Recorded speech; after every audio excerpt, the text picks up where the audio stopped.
Hi friends, എല്ലാവർക്കും 4ാം ക്ലാസ്സിലെ പരിസര പഠന ക്ലാസ്സിലേക്ക് സ്വാഗതം. ഈ വീഡിയോയിൽ ഇംഗ്ലീഷ് മീഡിയവും മലയാളം മീഡിയവും ഉൾപ്പെടുത്തിയിട്ടുണ്ട്. അപ്പോൾ നമ്മുടെ വീഡിയോ ആദ്യമായിട്ട് കാണുന്ന കൂട്ടുകാരാണെങ്കിൽ ചാനൽ ഒന്ന് സബ്സ്ക്രൈബ് ചെയ്യുക, ലൈക്ക് ചെയ്യുക, നിങ്ങളുടെ മറ്റു കൂട്ടുകാരിലേക്കും കൂടി. നമ്മൾ 1ാമത്തെ യൂണിറ്റ് ആണ് പഠിച്ചുകൊണ്ടിരിക്കുന്നത്. വയലും വനവും, ഫീൽഡ്സ് ആൻഡ് ഫോറസ്റ്റ്. ജീവികൾ എവിടെയൊക്കെയാണ് താമസിക്കുന്നത്? പാറക്കെട്ടുകൾ, കുളങ്ങൾ, കുന്നുകൾ, കാവുകൾ, പുൽമേടുകൾ, കുറ്റിക്കാടുകൾ, മരങ്ങൾ, വയലുകൾ, വനങ്ങൾ, മണ്ണ്. Rocky land, pools or ponds, hills, groves, grasslands, bushes, trees, fields, forest, soil. പിന്നെ നമ്മളൊരു മുത്തശ്ശിയാലിനെ കണ്ടു. മുത്തശ്ശിയാലിൽ ഏതെല്ലാം ജീവികളാണ് താമസിക്കുന്നത്? സൂക്ഷിച്ചു നോക്കൂ. ഇവിടെ ആൽമരവും മണ്ണും തമ്മിൽ എന്താണ് പറയുന്നത്? താനാണ് കൂടുതൽ ജീവികൾക്ക് വാസസ്ഥലം നൽകുന്നത് എന്നാണ് ആൽമുത്തശ്ശി പറയുന്നത്. എന്നാൽ എന്നിലാണ് കൂടുതൽ ജീവികളും വസിക്കുന്നത് എന്നാണ് മണ്ണ് പറയുന്നത്. അപ്പൊ നമുക്ക് മണ്ണിൽ വസിക്കുന്നവരെയും മരത്തിൽ വസിക്കുന്നവരെയും ഒന്ന് ലിസ്റ്റ് ചെയ്യാം. മണ്ണിൽ വസിക്കുന്നവർ: ചിതല്, ഉറുമ്പ്, ചിലന്തി, ആന, ആട്, പുല്ല്, ചെടികൾ. പിന്നെയോ മണ്ണില് പാമ്പ്, പഴുതാര, പിന്നെയോ അങ്ങനെ ധാരാളം ജീവികളുണ്ട്. ഇനി മരത്തിൽ വസിക്കുന്നവര് ഉറുമ്പ്, പാമ്പ്, കാക്ക, ചില ഇനം ചെടികൾ, വവ്വാല്, വള്ളികള്.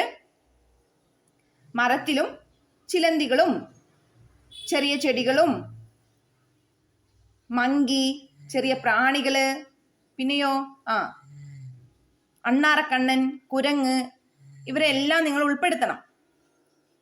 Animals that dwells in soil: white ants, ant, spider, elephant, goat, grass, plants. പിന്നെ എന്തൊക്കെ എഴുതാം? termite, snake, centipede, earthworm, etc. Animals that dwells on trees: ant, snake, crow, some type of plants, bat, climbers, വള്ളികൾ, squirrel, monkey, etc. ഈ മരം നമുക്ക് എന്തൊക്കെ സഹായങ്ങളാണ്? മൃഗങ്ങൾക്കും പക്ഷികൾക്കും മനുഷ്യർക്കും എല്ലാം തന്നെ മരങ്ങൾ എന്തൊക്കെ സഹായങ്ങളാണ് അവർ തരുന്നത്? ആൽമരമാണെങ്കിൽ ആൽമരം കൊണ്ടുള്ള പ്രയോജനങ്ങൾ എന്തൊക്കെയാണ്?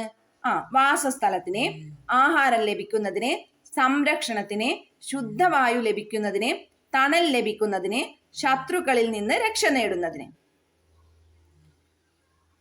The benefits of banyan trees for animals: for shelter, for food, for protection, for air purification, for shade, for protection from predators. ഇതെന്താണ്? ഒരു വരണ്ട് കിടക്കുന്ന ഭൂമിയാണ്. ജീവനുള്ളവയെ ജീവീയ ഘടകങ്ങൾ എന്നും ജീവനില്ലാത്തവയെ അജീവീയ ഘടകങ്ങൾ എന്നും പറയുന്നു. Living things are biotic factors and non living things are abiotic factors. ഇനി നമുക്ക് നിങ്ങളുടെ ടെക്സ്റ്റ് ബുക്കിലെ 12ാമത്തെ പേജിലെ ഈ പട്ടികയൊന്ന് പൂർത്തിയാക്കണം. ജീവീയ ഘടകങ്ങളും അജീവീയ ഘടകങ്ങളും പരസ്പരാശ്രയത്വവും. Complete the table. Biotic and abiotic factors, interdependence. അപ്പൊ നമുക്കിവിടെ കുറച്ച് കാര്യങ്ങൾ ഇവിടെ തന്നിട്ടുണ്ട്. മത്സ്യം വെള്ളത്തിൽ ജീവിക്കുന്നു, വെള്ളത്തിലെ ചെറുജീവികളെ ആഹാരമാക്കുന്നു. ജലജീവികൾക്ക് വാസസ്ഥലം നൽകുന്നു. ആൽമരം മണ്ണിന് ഫലപുഷ്ടി നൽകുന്നു, മണ്ണിലെ ജലാംശം നിലനിർത്താൻ സഹായിക്കുന്നു. അടുത്ത നമുക്ക് എഴുതേണ്ടത് താമരയാണ്. താമര വെള്ളത്തിൽ ജീവിക്കുന്നു, മറ്റ് ജീവികൾക്ക് ആഹാരം നൽകുന്നു. അതായത് ഉദാഹരണം തേനീച്ച, വണ്ട്. പാറ ചെറിയ ജീവികളുടെയും ചെറിയ സസ്യങ്ങളുടെയും താമസ സ്ഥലമാണ്. തവള വെള്ളത്തിലും കരയിലും ജീവിക്കുന്നു. നീർക്കോലി വെള്ളത്തിൽ ജീവിക്കുന്നു, വെള്ളത്തിലെ മറ്റു ജീവികളെ ആഹാരമാക്കുന്നു. പ്രകാശം ജീവികൾക്ക് കാണാനും സഞ്ചരിക്കാനും പ്രകാശം ആവശ്യമാണ്. ആമ വെള്ളത്തിലും കരയിലും ജീവിക്കുന്നു. ചെറിയ ജീവികളെ ആഹാരമാക്കുന്നു. മണ്ണ് ചെടികളുടെ നിലനിൽപ്പിന് മണ്ണ് ആവശ്യമാണ്. വള്ളിപ്പടർപ്പ് ഇവ മരങ്ങളെ ആശ്രയിക്കുന്നു. Lotus lives in water. It provides food for honeybees and beetles. Rock, it provides habitat for small plants and animals. Air, it provides air for all the living organisms. Frog, it lives both on land and in water. Water snake, it lives in water and eats small animals in water. Light, it helps animals to see and move. Tortoise, it lives on land and in water, eats small water animals and plants. Soil, it helps hold the plants in surface. Vines, it depends on trees and shrubs.